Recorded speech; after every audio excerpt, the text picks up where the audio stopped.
अपने लेक्चर्स में। आज हम लोग शुरू करने जा रहे हैं क्लास 11th के मैथ का पहला लेसन, जिसका नाम है समुच्चय। तो सबसे पहले हम लोग समझते हैं कि समुच्चय किसे कहते हैं, क्योंकि जब लेसन का नाम ही है समुच्चय, तो सबसे पहले भाई मन में प्रश्न उठता है कि समुच्चय कहते किसे हैं। तो जैसा कि आप लोग बहुत सारी वस्तुओं को जानते होंगे, जैसे मान लीजिए कि हम ले लेते हैं एक फल, आम ले लेते हैं, फिर हम एक फल अमरूद ले लेते हैं, फिर हम एक फल सेब ले लेते हैं, फिर एक फल हम लोग लेते हैं केला। तो अगर हम इनको देखें, इनके गुणों को देखें, तो ये सभी क्या हैं? ये सभी फल हैं। इनका गुण क्या है? कि सभी क्या है? फल हैं। तो समुच्चय में ऐसा कहा जाता है कि एक ही प्रकार के वस्तुओं के संग्रह को समुच्चय कहते हैं। एक ही प्रकार के वस्तुओं के संग्रह को समुच्चय कहते हैं। तो ये जो वस्तुएं हमने लिया है, ये सभी एक ही प्रकार की वस्तुएं हैं और ये क्या है? फल हैं, क्योंकि इनका गुण समान है। ये फल हैं, इसलिए हम कहेंगे कि ये सभी फलों का क्या है? समुच्चय है, संग्रह है। तो एक ही प्रकार के वस्तुओं के संग्रह को समुच्चय कहते हैं। जैसा कि हम एक और संग्रह लेते हैं, जैसे मान लीजिए हम ले रहे हैं कुर्सी, फिर हम लोग ले लेते हैं मेज, फिर हम लोग लेते हैं टेबल, चारपाई। तो ये सब क्या है? ये भी एक तरह से हम देखें तो फर्नीचर का सेट है, फर्नीचर। तो इसको भी हम कह सकते हैं कि ये क्या है? समुच्चय है। वैसे समुच्चय को इंग्लिश में हम लोग सेट कहते हैं, और समुच्चय का जो समुच्चय सिद्धांत है, यह सन 1845 से सन 1845 से सन 1918 के बीच जॉर्ज कैंटर नामक गणितज्ञ ने दिया था। जॉर्ज कैंटर नामक गणितज्ञ द्वारा दिया गया था समुच्चय का सिद्धांत। तो उन्होंने बताया था कि एक ही प्रकार के वस्तुओं का जो संग्रह होता है, उस संग्रह को ही हम क्या कहते हैं? समुच्चय कहते हैं। डेफिनेशन आपके स्क्रीन पे चल रहा है, आप उसको देखकर समझ सकते हैं। तो उन्होंने सिर्फ देखिए वस्तु ही नहीं लिया, उन्होंने कहा था कि अगर आप अंकों का समुच्चय बनाना चाहते हैं तो उसको भी बना सकते हैं, जैसे 2, 4, 6, 8, 10, 12, ऐसे बहुत सारी चीज़ों का संग्रह बनाया जा सकता है। तो एक ही प्रकार के वस्तुओं का जो संग्रह होता है, उस संग्रह को ही हम क्या कहते हैं? समुच्चय कहते हैं।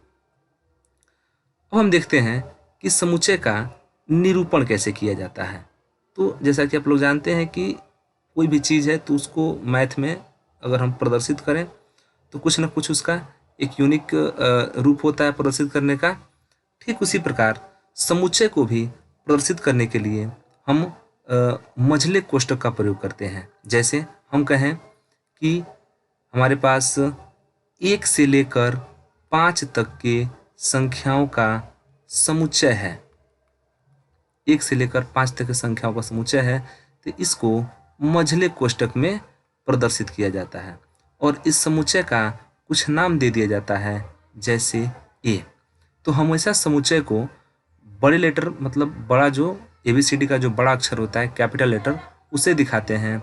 और जिस समुच्चय में हमारे एलिमेंट होते हैं, जैसे एलिमेंट इसमें कौन है? 1 है, 2 है, 3 है, 4 है, 5 है।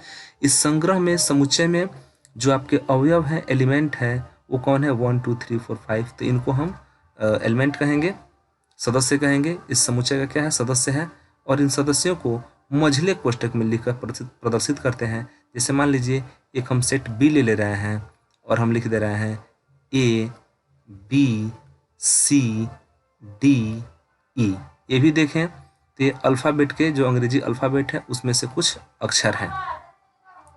सिर्फ यही नहीं, आप किसी भी चीज़ का समुच्चय बना सकते हैं। जैसे मान लीजिए कि आप बर्तन का सेट समुच्चय बनाना चाहते हैं, जैसे गिलास हो गया,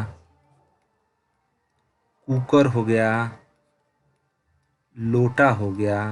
ये सब क्या है? ये सब बर्तन के समुच्चय हैं। तो जब भी आप समुच्चय को प्रदर्शित करें तो समुच्चय को प्रदर्शित करने के लिए उन समुच्चयों को हम मझले कोष्ठक में लिख देते हैं और मझले कोष्ठक में उन समुच्चयों को लिखकर उसके बीच में कमा लगा देते हैं इस तरह से, और इस प्रकार समुच्चय का निरूपण हो जाता है। आप और भी समुच्चय ले सकते हैं, जैसे कि अंग्रेजी वर्णमाला में वॉवेल का समुच्चय ए, ई, आई, ओ, यू, तो ये सब क्या है, ये कुछ सेट है। चलिए अब थोड़ा हम समझते हैं कि क्या समुच्चय को इससे अलावा कुछ अलग प्रकार से प्रदर्शित कर सकते हैं। तो समुच्चय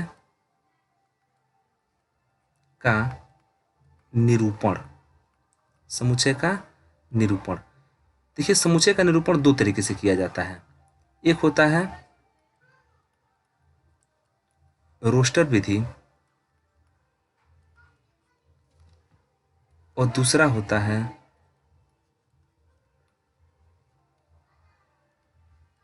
समुच्चय निर्माण विधि।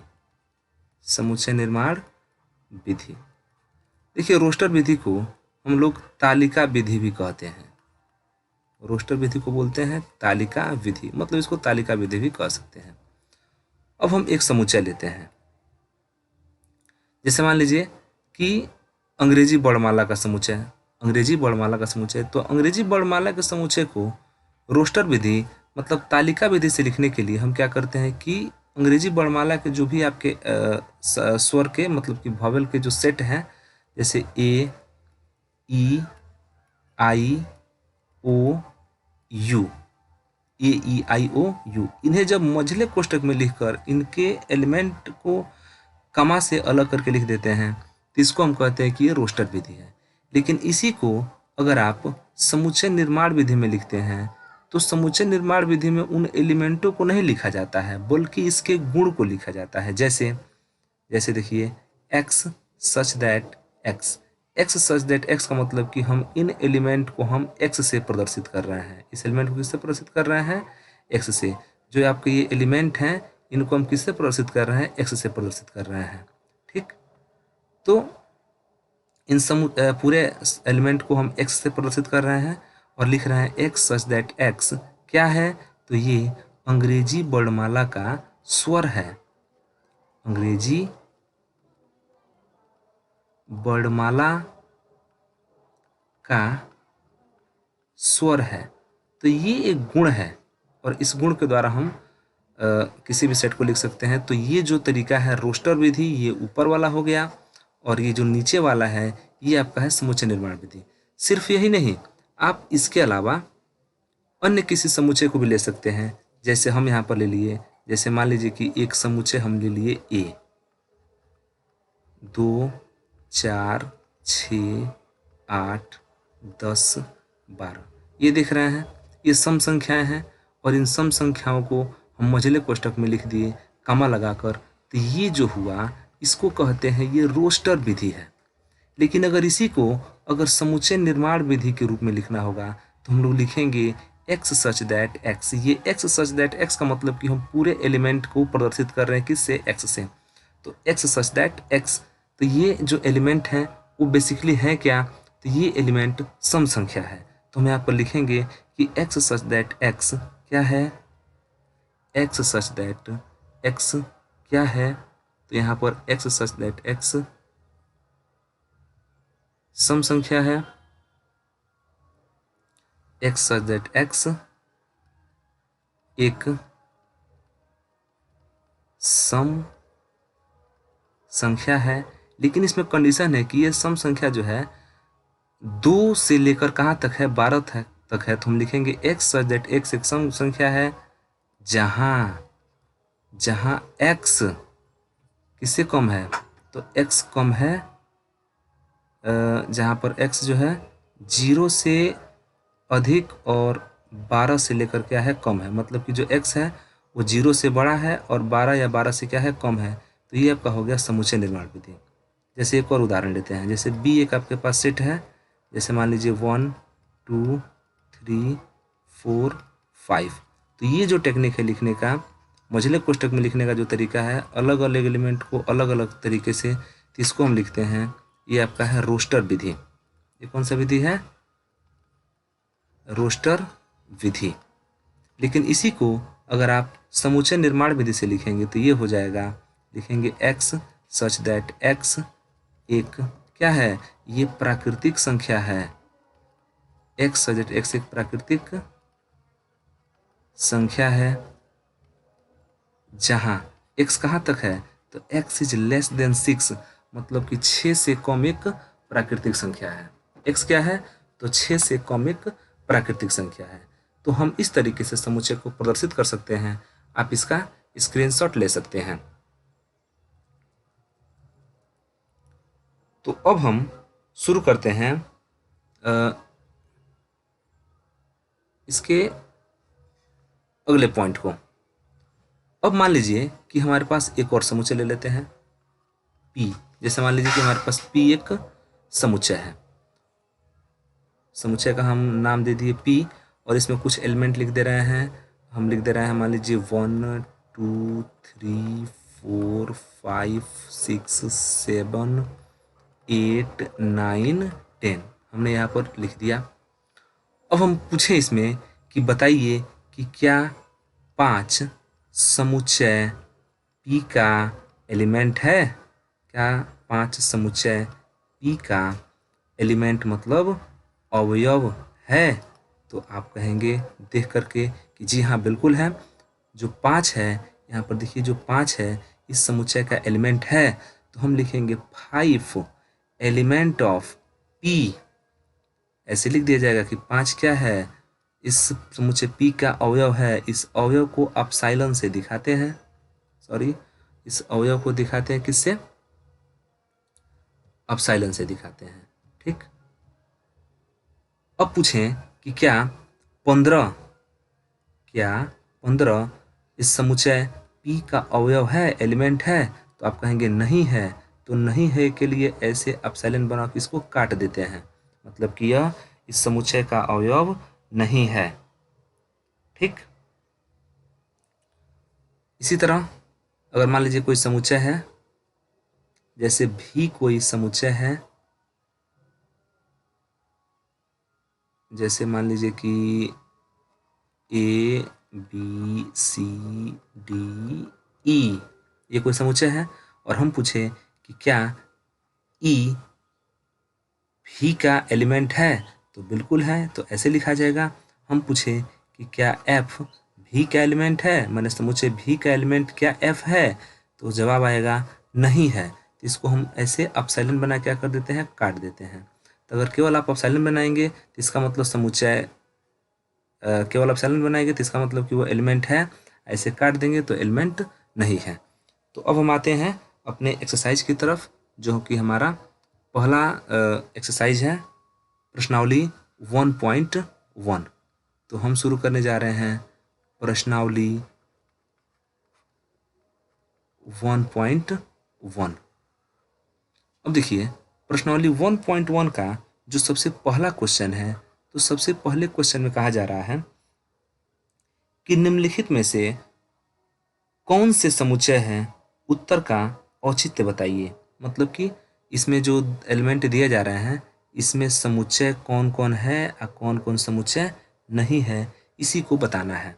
तो सबसे आपका पहला जो प्रश्न है उसमें ये कहा जा रहा है कि जे अक्षर से प्रारंभ होने वाले वर्ष के सभी महीनों का समुच्चय। मतलब कि जे अक्षर से, देखिए वर्ष में 12 महीना होता है, और उस 12 महीना में कौन कौन महीना जे से प्रारंभ होता है उसका संग्रह। जैसे मान लीजिए कि जनवरी जनवरी जे से शुरू होता है। ठीक। फिर फरवरी नहीं, मार्च भी नहीं, अप्रैल भी नहीं, हाँ जून जे से शुरू होता है। जून किससे शुरू होता है? जे से। आपका जुलाई भी जे से शुरू होता है। फिर अगस्त, सितंबर, अक्टूबर, नवंबर, दिसंबर, फिर आपका आ गया जनवरी। मतलब कि ये 3 ऐसे महीना हैं जो जे से शुरू होते हैं। कौन कौन है? जनवरी, फिर कौन है?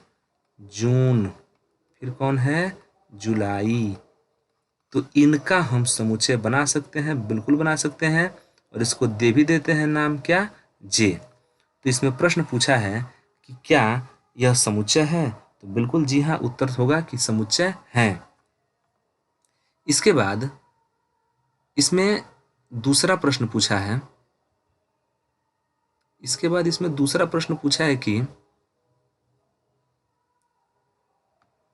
देखिए दूसरा इसका प्रश्न है, दूसरा है कि ये भारत के 10 सबसे प्रतिभाशाली लेखकों का संग्रह। भारत के 10 सबसे प्रतिभाशाली लेखकों का संग्रह। अब यहाँ पर अगर हम प्रतिभाशाली लेखकों की बात करें तो हम लोग ये पाते हैं कि प्रतिभाशाली लेखक का मतलब क्या है। बहुत लोगों का फेवरेट कोई और होता है, मतलब एक लेखक सबका फेवरेट नहीं हो सकता है। बस में रहें, एक लेखक सबका फेवरेट नहीं हो सकता है। अलग अलग लेखक, जैसे मान लीजिए कि जैसे प्रेमचंद लेखक हैं, मुंशी प्रेमचंद्र, बाबू श्याम सुंदर दास, बाबू श्याम सुंदर दास, किसी के मान लीजिए कि रामधारी सिंह दिनकर हैं, रामधारी सिंह दिनकर, हरिवंश राय बच्चन हो गए, हरिवंश राय बच्चन। तो बहुत ऐसे लेखक हैं, लेकिन हम ये नहीं बता सकते हैं कि कौन सा लेखक किस आदमी का फेवरेट है। इसका मतलब कि हम समुच्चय नहीं बना सकते हैं कि कौन जो है लेखक कितना ज़्यादा प्रभावशाली है। इसलिए ये जो है आपका जो प्रश्न है कि भारत के 10 सबसे अधिक प्रतिभाशाली लेखकों का संग्रह, तो ये इसका कोई समुच्चय नहीं बन पाएगा। ठीक, इसके बाद है कि विश्व के सर्वश्रेष्ठ 11 बल्लेबाजों का संग्रह। तो विश्व के सर्वश्रेष्ठ 11 बल्लेबाज, 11 बल्लेबाज,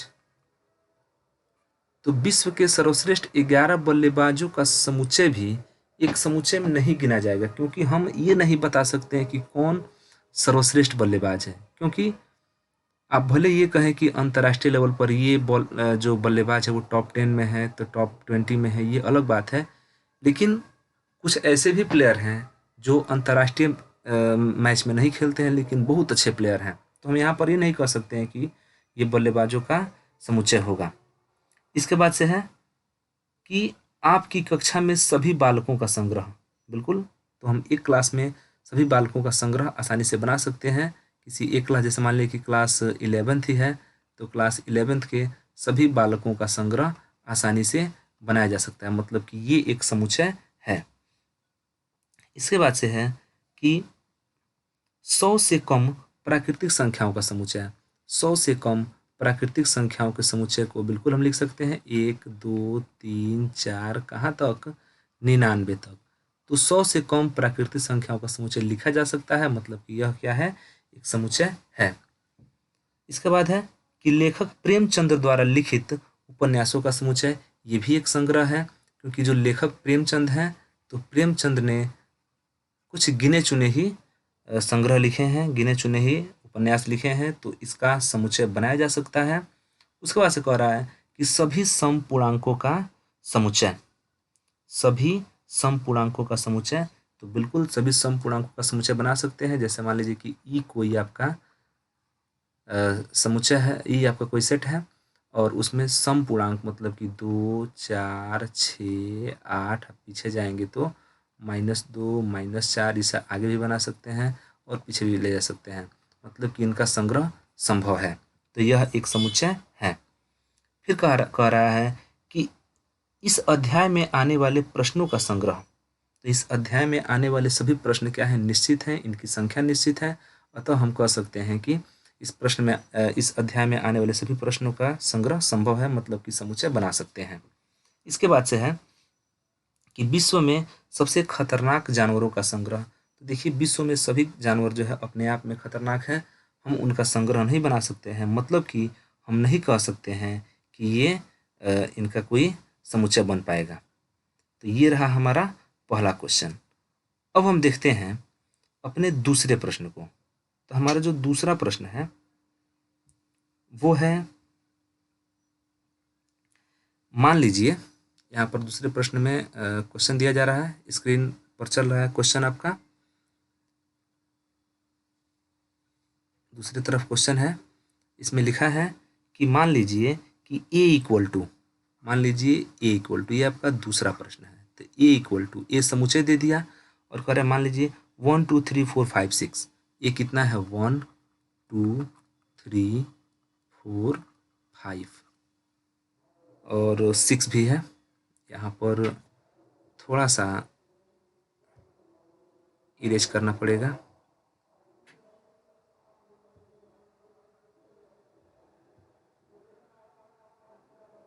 एक दो तीन चार, ये 5 है और ये 6 है। ठीक, हमारे पास 6, ए इक्वल टू 1 2 3 4 5 6 एक सेट हो गया। अब इसमें कहा है कि रिक्त स्थानों में उपयुक्त प्रतीक एलिमेंट अथवा नॉट एलिमेंट भरिए। तो यहाँ पर ये क्वेश्चन बना दिया है, जैसे पहला क्वेश्चन है, पहले क्वेश्चन में लिख दिया है कि 4, यहाँ कुछ खाली स्थान है, फिर दे दिया है ए। इसका दूसरा प्रश्न है 8, जो दूसरा प्रश्न है वो है 8, फिर कुछ खाली स्थान है, फिर यहाँ पर ए दिया है। फिर है 0 0, फिर यहाँ पर दिया है ए, बीच में कुछ खाली स्थान है। फिर दिया है 4 4, फिर यहाँ पर ए दिया है। फिर दिया है 2, फिर कुछ खाली स्थान देके ए दिया है। अगला क्वेश्चन यही है। फिर दिया है 10, कुछ खाली स्थान छोड़ के ए दिया है। और अब कहा है कि इसको आप देखिए कि क्या ये समुच्चय है कि नहीं है। तो हमको देखना है कि ये समुच्चय है कि नहीं है। तो हमने अभी बताया कि ये जो 4 है यह ए का समुच्चय है कि नहीं है। तो जी हाँ, बिल्कुल है। ऊपर देखिए, इस समुच्चय में 4 हमारा एलिमेंट है, मतलब कि यहाँ पर लिख देंगे एप्सिलॉन, मतलब कि ये समुच्चय में है। 8 देखिए, 8 ए में नहीं है, यहाँ पर देखिए मात्र 6 तक ही है, तो 8 ए में नहीं है। तो हम यहाँ पर इस तरह से बना के ऐसे काट देंगे, मतलब कि 8 ए में नहीं है। अगर शून्य देखते हैं तो शून्य भी ए में नहीं है। अगर आप 4 को देखते हैं तो बिल्कुल 4 ए में है, जब है तो एप्सिलॉन लिख देंगे। 2 जो है ए में नहीं, 2 में है, 2 जो है ए में है तो इस तरह से एप्सिलॉन लिख देंगे। लेकिन 10 ए में नहीं है तो नहीं है, तो ऐसे काट दिया जाएगा। तो आप इसका स्क्रीनशॉट ले लीजिए। ये आपका रहा दूसरा प्रश्न। अब देखते हैं तीसरे प्रश्न को। तो जो हमारा तीसरा प्रश्न है वो है, देखिए जो हमारा तीसरा क्वेश्चन है, तीसरे क्वेश्चन में ये कहा जा रहा है कि निम्नलिखित समुच्चयों को रोस्टर रूप में लिखिए। यहाँ पर एक सेट दिया हुआ है ए, इसको कह रहा है कि रोस्टर रूप में लिखिए। प्रश्न है एक्स सच दैट एक्स एक पूर्णांक है, एक्स सच दैट एक्स एक पूर्णांक है। और कंडीशन क्या दे रहा है कि जो x है ये -3 से बड़ा है लेकिन 7 से छोटा है। तो अब इसका जो आंसर होगा वो कुछ इस तरह से लिखा जाएगा। अब ए को हम रोस्टर रूप में लिखने जा रहे हैं। ये आपका समुच्चय निर्माण विधि है। अब देखिए x जो आपका पूर्णांक है वो -3 से बड़ा है लेकिन 7 से छोटा है, मतलब कि जो भी हम चीज़ें लिखेंगे वो -2 से बड़ा तो होगा लेकिन 7 से क्या होगा, छोटा भी होगा। तो -2 से बड़ा कौन है, -1 है। उससे बड़ा 0 1 2 3 4 5 6 तक लिखेंगे, क्योंकि जो 6 है वो क्या है, 7 से छोटा है। तो ये ऐसे पूर्णांक हैं जो -3, सॉरी इसमें -2 भी हो जाएगा। -3 -2, -3 को छोड़ देंगे, -3 से बड़ा है तो -2 -1 0 1 2 3 4 5 6, यही आपका क्या हो जाएगा, उत्तर हो जाएगा। चलिए देखते हैं दूसरे प्रश्न को। तो हमारा दूसरा प्रश्न है कि x सच दैट x, ये समुच्चय B है। लिखा है x सच दैट x संख्या 6 से कम एक प्राकृतिक संख्या है। x सच दैट x संख्या 6 से कम एक प्राकृतिक संख्या है। अगर इसका हम देखें रोस्टर रूप, तो जो x है वो संख्या 6 से कम एक प्राकृतिक संख्या है। वैसे आप जानते हैं कि प्राकृतिक संख्याएं 1 से शुरू होती हैं, एक से शुरू होती है आगे तक, लेकिन एक कंडीशन है कि 6 से कम है, मतलब कि 1 है भी है, 2 भी है, 3 भी है, 4 भी है, 5 भी है, लेकिन 6 नहीं है, क्योंकि 6 से कम है। तो ये हम लोग का हो गया उत्तर। ये आपका तीसरे का दूसरा प्रश्न है। अब देखते हैं इसके तीसरे प्रश्न को। तो इसका तीसरा प्रश्न है कि x सच दैट x 2 अंकों की एक ऐसी प्राकृतिक संख्या है जिसके अंकों का योगफल 8 है। यहाँ पर दे रहा है, इसका नाम दे दिया है c, और लिख रहा है कि x सच दैट x एक 2 अंकों की, ये जो है 2 अंकों की ऐसी प्राकृत संख्या है जिनके अंकों का योगफल 8 है। जिनके अंकों का योग 8 है। तो हम कह सकते हैं, देखिए प्राकृतिक संख्या वैसे 1 से शुरू होती हैं, तो जब 1 से शुरू होती है तो हमको 2 अंकों की ऐसी ही संख्या लिखना है जिनके अंकों का योगफल कितना है, 8 है। जैसे 17 अंकों का योगफल कितना हो गया, 8 हो गया। अंकों का योगफल देखिए 8 हो गया एक साथ। फिर हम कह सकते हैं 26 लिख सकते हैं, क्योंकि इनके भी अंकों का योगफल कितना है, 8 है। हम लोग लिख सकते हैं 35, इनके भी अंकों का योगफल कितना है, 8 है। इसके बाद से हम लोग लिख सकते हैं, और आगे चलेंगे तो 44 लिख सकते हैं, इनके भी अंकों का योगफल 8 है। फिर आगे हम लोग लिख सकते हैं आगे हम लिख सकते हैं 53, इसके भी अंकों का योगफल 8 है। तो आगे हम बहुत सारी संख्या लिख सकते हैं 2 अंकों का, जिनके अंकों का योगफल कितना होगा, 8 होगा। लेकिन ध्यान दीजिएगा 2 ही अंकों को का संख्या आपको लिखना है। तो 53 के बाद आप लिख सकते हैं 62 लिख सकते हैं, 62 के बाद आप 71 लिख सकते हैं, और 71 के बाद से आप आगे नहीं लिख सकते हैं, क्योंकि अब 2 अंक से जो है ऊपर का चला जाएगा। तो हाँ, एक चीज़ और है, 80 लिख सकते हैं आप। देखिए 80 लिखा जा सकता है, क्योंकि 80 भी 2 अंक का ही संख्या है, और उसके अंकों का योगफल 8 भी हो जा रहा है। तो आप 80 लिख सकते हैं, 80 आप लिख सकते हैं। तो ये कुछ बहुत अच्छे इंपॉर्टेंट अच्छे क्वेश्चन दिए गए हैं। चलिए नेक्स्ट क्वेश्चन देखते हैं। अगला क्वेश्चन है कि x सच दैट x एक अभाज्य संख्या है जो संख्या 60 के भाजक है। x एक अभाज्य संख्या है जो संख्या 60 के भाजक है। इसका मतलब ये है कि हमको उन संख्याओं का समुच्चय लिखना है जिनसे 60 में भाग देने पर ये पूरी तरह कट जाते हैं, और वो अभाज्य संख्या भी हैं।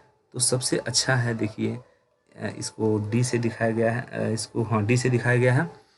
2 है जिससे 60 कट जाएगा, और 2 अभाज्य संख्या भी है। 3 है जिससे 60 कटेगा, 3 भी अभाज्य संख्या है। लेकिन 4 नहीं है, 4 से देखिए भले 60 कट जाएगा अलग बात है, लेकिन 4 2 से खुद कट जाता है। हाँ 5 है, 5 एक अभाज्य संख्या है और इससे 60 भी कट जाएगा। इसके अलावा 2 3 5 के अलावा हाँ 6 है, लेकिन 6 जो है 2 से भी कटेगा, 3 से भी कटेगा, तो ये नहीं हो सकता है। फिर और कोई संख्या नहीं है, तो ये हमारा हो गया उत्तर। इसके बाद से कह रहा है कि ई, एक और आपका नेक्स्ट क्वेश्चन है, ई कह रहा है कि ट्रिग्नोमेट्री शब्द के अक्षरों का समुच्चय। तो ट्रिग्नोमेट्री में देखिए कौन सा शब्द आता है, TRIGONOMETRY,